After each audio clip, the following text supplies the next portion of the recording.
Hag Sameach, we're here in the Sukkah again, and just open up any book in the Sukkah and it pops out with new ideas. And I'm saying the prayer after food and feeling such gratitude. We have so much to be thankful for in this world, even though we might not identify it all the time. And it says that we pray to sit in the Sukkah of the skin of the Leviathan. This is an actual prayer. That we pray to sit in a sukkah made of whaleskin. Now, my first thought is, I better find an Alaskan friend, some Eskimo who can tell me what that's like. You guys make houses out of whaleskin? I don't know. It's, it might be a little hard on the nose, too.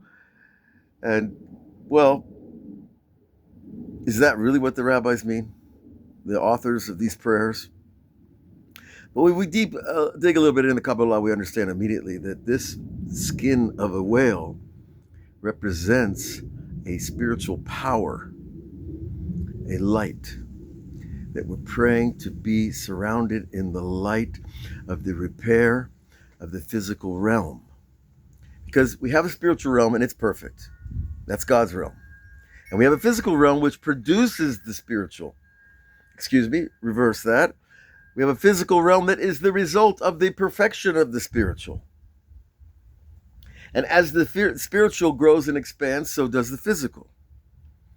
And the whale is just a symbol of the great power of the physical, which is transmitting the power of the spiritual. In short, we don't want to sit in a whaleskin sukkah. We want to sit in the light that is represented by the conquering of the holy over the unholy, over the physical. And that sukkah is going to shine. It's going to shine more than any skyscraper you ever saw. Because when the spiritual makes peace with the physical, they feed each other. It's a symbiotic system where heaven perfects earth, then earth perfects another realm of heaven, and back and forth it goes. As I'm talking here, my hand is making a figure eight, and everybody knows that on a side, a figure eight is a symbol in Greek letters for infinity. And so that's what we're talking about here. This transformation of this world into what it originally was, and even greater, because now it's going to impose and impress itself upon the physical until we'll be like kings sitting in the light of God here on this world, in this plane. And that is the ultimate goal and vision and direction of the Sukkah. Now, you might say, well, that sounds very nice, Avraham, but it might be a little bit after my demise. And first of all, I don't like to think in terms of demises, because the soul doesn't die. So we don't die.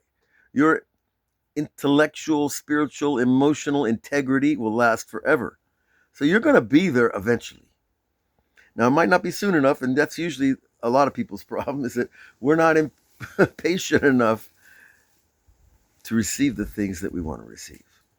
But when you get patient, you actually create the vessel to receive them. Isn't that a paradox? So let's be patient with God and also pray our hearts out that we push the program forward, that we bring the light down that transforms this physical world until, we can invite a whale into the sukkah and it's not going to be a problem for anybody. Have a great one. Hag Sameach and Shabbat Shalom.